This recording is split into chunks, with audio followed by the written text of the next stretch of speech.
La Saint-Valentin, célébrée chaque année le 14 février, est aujourd'hui associée à l'amour, au couple et aux sentiments romantiques. Mais derrière les fleurs, les chocolats et les cartes se cache une histoire bien plus ancienne et complexe, mêlant tradition païenne, religion et évolution culturelle. Que cache réellement cette fête? Coucou tout le monde. L'intro juste après. Magnifique. J'ai jamais fait ça sur les journaux de Yuki, donc j'espère que ça vous plaira. Bref, nouvelle intro. Du coup, vous l'aurez compris, vous l'aurez vu au titre aussi à mon avis, très certainement, ça m'étonnerait que ce soit pas le cas. Aujourd'hui, on va faire comme on avait fait avec Noël, du coup, tout simplement à savoir retracer un petit peu l'histoire de la Saint-Valentin, avoir quelques anecdotes liées un peu à ça, etc. Donc voilà. Et j'ai été quand même surprise qu'on reparle rapidement quand même de tradition à l'origine païenne entre guillemets, parce que c'était aussi le cas avec Noël du coup, et je m'attendais pas à ce que ce soit également le cas ici, mais après c'est vrai que en soi c'est quand même quelque chose qui est très très très ancien, donc en réalité c'est pas si c'est pas si étonnant que ça en réalité, mais c'est vrai que quand on le sait pas, on devine pas forcément non plus, et voilà. En tout cas, j'espère que cette petite vidéo vous plaira. On est parti. Avant d'être une fête de l'amour, la Saint-Valentin trouve ses racines dans la Rome antique, avec une fête appelée les Lupercales. Désolée pour la prononciation, je suis pas sûre, je vous afficherai à l'écran, comme d'habitude, comme on avait fait avec Noël, les mots un peu compliqués, pour le coup. Célébrée mi-février, cette fête païenne était dédiée à la fertilité, à la purification et au renouveau. Elle incluait des rituels symboliques liés à la fécondité et à la protection des jeunes femmes. Avec l'expansion du christianisme, ces pratiques furent peu à peu abandonnées ou transformées. Il existe plusieurs figures associées au nom de Valentin, mais la plus connue est celle d'un prêtre chrétien du IIIe siècle. Selon la légende, l'empereur Claude II aurait interdit les mariages pour les jeunes soldats. Valentin aurait continué à marier des couples en secret, il fut arrêté et exécuté le 14 février. Son acte de rébellion par amour est devenu un symbole fort. Au Moyen-Âge, la Saint-Valentin commence à être associée à l'amour romantique, notamment en Europe. On croyait que le 14 février marquait le début de la saison des amours chez les oiseaux. Les poètes et écrivains de l'époque ont renforcé ce lien entre la date et les sentiments amoureux. C'est à partir de là que les premières lettres d'amour et poèmes dédiés apparaissent. Maintenant qu'on est passé sur ses origines, on va un peu plus revenir dans le présent, à notre époque actuelle. Aujourd'hui, la Saint-Valentin est célébrée de différentes façons selon les pays. Et oui, je pense que beaucoup le savent aujourd'hui, mais je pense aussi que certains peut-être le savent pas, tout simplement que selon certains pays, il y a différentes traditions, même pour les fêtes entre guillemets mondiales et internationales. Et du coup, je trouvais important d'en parler. Donc, en France, bien entendu, la France. Dîner romantique, des cadeaux, des fleurs. Au Japon, les femmes offrent des chocolats aux hommes. Amour ou politesse, et la réponse se fait lors du White Day, qu'on abordera bientôt parce que c'est le mois prochain. Voilà, je pose ma promo en même temps, évidemment. C'est le but aussi. Je plaisante. Après, c'est vrai que les chocolats commencent, à une époque en tout cas, étaient aussi d'actualité en France, mais aujourd'hui, c'est plus tellement le cas, en tout cas je trouve, pour ma part.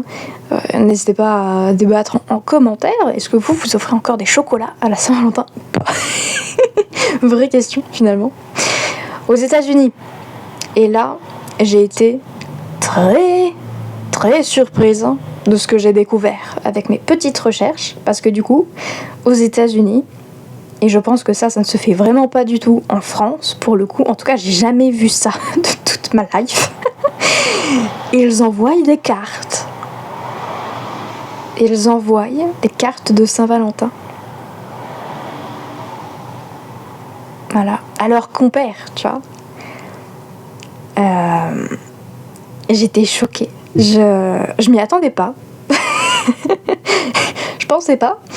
Et du coup, eux aussi là-bas, y a quand même pas mal de cadeaux pendant cette fête. Mais c'est une fête qui est d'ailleurs, assez populaire quand même, l'air de rien, aux États-Unis. Et j'étais... pareil, je m'attendais pas en fait à ce que la Saint-Valentin soit un peu plus mieux cotée, on va dire, aux États-Unis que en France ou au Japon. Pour le coup, c'est vrai que ça m'a assez surprise avec tout ce qu'on voit et de tout ce qu'on parle autour de ces deux pays-là et de la Saint-Valentin. Et du coup, parce qu'en soi, on parle quasi jamais des États-Unis pour la Saint-Valentin, alors qu'en fait, limite, c'est un peu plus coté là-bas. J'ai l'impression quand même que en France ou au Japon. Voilà. Et ensuite, allez, il fallait bien en mettre un dernier pour la route. Bien entendu, la Corée. La Corée. Et oui.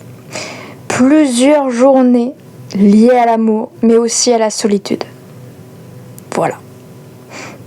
Ça résume bien tout ce que j'ai trouvé.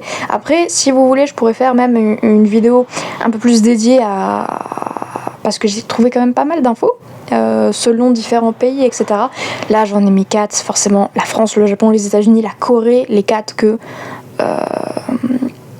je pense les francophones de manière générale s'intéressent le plus pour ce genre de concept, etc.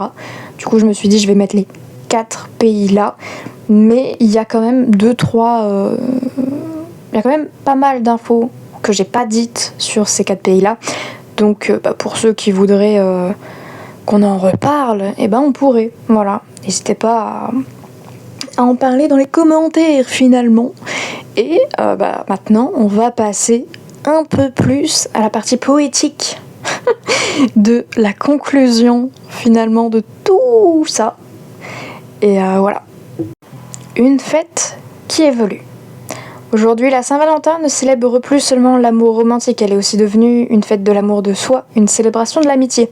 Un moment pour exprimer ses sentiments, quels qu'ils soient. Beaucoup choisissent désormais de la fêter seule, entre amis ou en famille, loin des clichés. La Saint-Valentin aujourd'hui, c'est que même si elle est devenue très commerciale, elle reste avant tout une occasion symbolique. Dire ce qu'on ressent, prendre du temps pour quelqu'un, ou simplement célébrer l'amour sous toutes ses formes. De ses racines antiques à sa forme moderne, la Saint-Valentin est une fête qui a traversé les siècles en s'adaptant aux époques. Qu'on la célèbre ou non, elle reste un symbole fort de l'attachement humain et des émotions. Voilà, ça a été une très belle conclusion, finalement. En vrai, j'avais pas beaucoup plus d'anecdotes et pour une fois, je les ai pas mises du coup à la fin, entre guillemets. Et parce que je pense que honnêtement, dans la partie anecdote qu'on aurait pu faire, j'aurais remis en fait les pays. Ce qui aurait pas servi à grand chose. Autant faire une espèce de petit aparté dessus. Je trouvais que c'était un peu mieux amené. Et voilà. En tout cas, j'espère que la vidéo vous aura plu. Voilà, elle est, je pense, un peu plus courte quand même que les précédents journaux de Yuki. Voilà, tout simplement parce qu'il a fallu que je trouve un juste milieu entre parler, soit vraiment rusher le fil finalement de conduite du podcast, soit un peu m'éparpiller, mais si j'aurais commencé à m'éparpiller, il y avait tellement de trucs en vrai que j'ai trouvé à dire et tout, que le podcast aurait été pas loin d'une demi-heure, 40 minutes peut-être, et en soi je pense que je l'ai peut-être déjà dit, mais vraiment le but de mes podcasts, c'est pas du tout d'être un peu trop comment dire, informatif. C'est-à-dire que vraiment, on va dire que voilà, évidemment, ça c'est fait pour vous apprendre un minimum de trucs la plupart du temps, les podcasts, mais c'est aussi pour rester un peu chill. Voilà, c'est pas vraiment des découvertes de fou, mais au moins pour certains sujets ou certains trucs qu'on connaît pas beaucoup, ça peut aider. Et contrairement à Noël où globalement il y avait quand même les origines païennes, typiquement, que moi jamais je m'y serais attendue, mais globalement Noël c'est quand même une fête, tout le monde connaît à peu près l'origine et tout, parce que de toute façon il y a quand même pas mal de trucs qu'on voit en cours sur cette fête là, alors que typiquement la Saint-Valentin,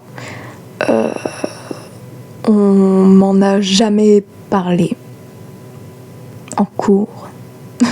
Typiquement, contrairement à Noël, où Noël on le voit en primaire, je crois, à peu près. Après ça peut changer d'année en année, donc puis ça fait longtemps que je suis plus en primaire quand même, donc ça a peut-être changé entre temps, mais globalement voilà. Donc je me suis dit que c'était peut-être plus intéressant même de faire ce podcast-ci que celui de Noël, ou peut-être celui d'Halloween 2026, voilà, on sait pas. Bref, en tout cas sur ce, je vais vous laisser. Merci d'avoir écouté ce podcast jusqu'à la fin, et sur ce, bye bye, on se retrouve très vite pour de nouvelles aventures les amis.